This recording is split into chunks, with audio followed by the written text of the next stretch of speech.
हाँ रेडी था। 22 तारीख को 2 बजे से 6 बजे के बीच में विरोध प्रदर्शन है।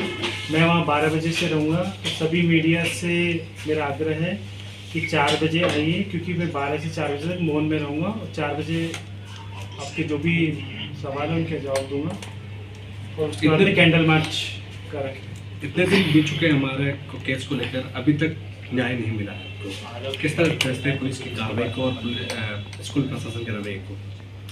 पुलिस की कार्रवाई बहुत ढीली चल रही है कि जैसा आप इसी बात से समझ लीजिए कि हमारा का जो बैग था वो 10 तारीख तक स्कूल में रखा हुआ था। तो मैंने उनसे सवाल भी किया पुलिस से कि हमारा के बैग स्कूल में क्या कर रहा है।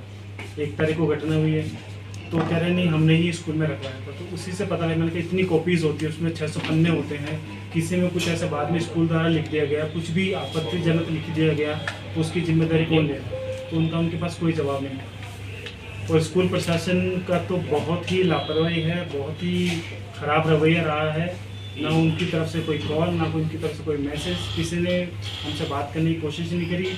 क्राइम सीन को उन्होंने धो दिया, ये भी एक ऑफेंस में आता है।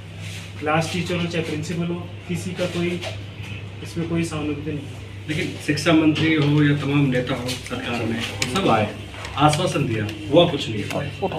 बिल्कुल ये लोग आए, एक दिन आए आके चले गए। इन्होंने भी रिपोर्ट भी जो कमेटी बनाई उसमें भी किसी अभिभावक संघ या किसी ऐसे आदमी को नहीं लिया। इन्होंने अपने ही जो लोग हैं उनको लिए। उनकी जो रिपोर्ट भी सामने आ रही है उसमें वो भी कोई देखे सिर्फ एक दिन वो लास्ट 1 घंटा देखे तो उन 18 बच्चे जिन पे 2 टीचर्स बैठी थी जो सुपरवाइज कर रही थी, उसमें से साफ दिखाई देता है कि सिर्फ एक अमायरा ही थी जो बहुत ज़्यादा परेशान थी, क्योंकि वो एक अच्छी छात्र है, वो बहुत इंटेलिजेंट है, वो अपनी कोई प्रॉब्लम जाके बता रही है।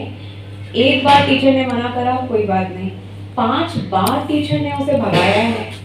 वो दिखाई दे रहा है कि वो ऐसे कर रही है, आंखें खोल रही है, सर पकड़ रही है, बैठ नहीं पा रही है सीट पे। अगर टीचर से अपनी ड्यूटी नहीं हो सकती थी तो वो एक बार हम पेरेंट्स को ही कॉल कर देते कि आ जाइए आप, कोई मैं नहीं संभाल सकती, हम इतने काबिल ही नहीं है कि हम आपके बच्चों को संभाल पाएं।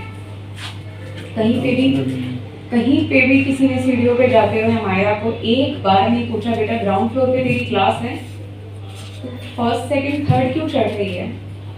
कोई सीसीटीवी मॉनिटरिंग नहीं हो रही कि बच्चा। हम कमिश्नर से मिले, हमारी अपील की वजह से उन्होंने आयु चेंज करा। पहले आयु एसएचओ थे, अब आईपीएस लगा दिए गए। फिर भी जांच इतनी लंबी खींची जा रही है, कुछ बताया नहीं जा रहा है क्या हो रहा है। एजुकेशन डिपार्टमेंट ने जो समिति गठित करी, उनकी जो रिपोर्ट आई उसके लिए हम कल गए थे। रामनिया जी उसके अध्यक्ष थे। हम कल शिक्षा संकुल गए थे कि हमें रिपोर्ट दो, क्योंकि हम पीड़ित हैं तो हमें पता लगना चाहिए। तो हमें साफ मना कर दिया कि आपको कोई रिपोर्ट नहीं दी जाएगी। तो हमने सवाल किया कि मीडिया में तो आप सारी बातें बता रहे हैं, रिपोर्ट्स में जो भी हमें भी नहीं दी जा रही। और मीडिया में यही बातें बताई गई हैं कि उसको हेलोवीन का सपना आया होगा इसलिए वो ऐसे कूद गई। और जब से साफ साफ सीबीएसई की और एजुकेशन डिपार्टमेंट की गाइडलाइन है कि कोई भी स्कूल की बिल्डिंग 2 फ्लोर तक ऊपर होती है तो वो कवर्ड होनी चाहिए, जो कि निर्जा मोदी स्कूल कवर्ड नहीं थी। उसके लिए भी एजुकेशन डिपार्टमेंट की जो रिपोर्ट में ये बोला गया कि हमने सुझाव दिया है हमें इसमें जाल लगा देना चाहिए, ये कर देना चाहिए, जब से साफ साफ वायलेशन है निर्जा मोदी स्कूल के द्वारा। अगर आप ये वीडियो YouTube पर देख रहे हैं तो हमारे चैनल को सब्सक्राइब कर बेल आइकन दबाएं और Facebook पर देख रहे हैं तो हमारे पेज को लाइक करें।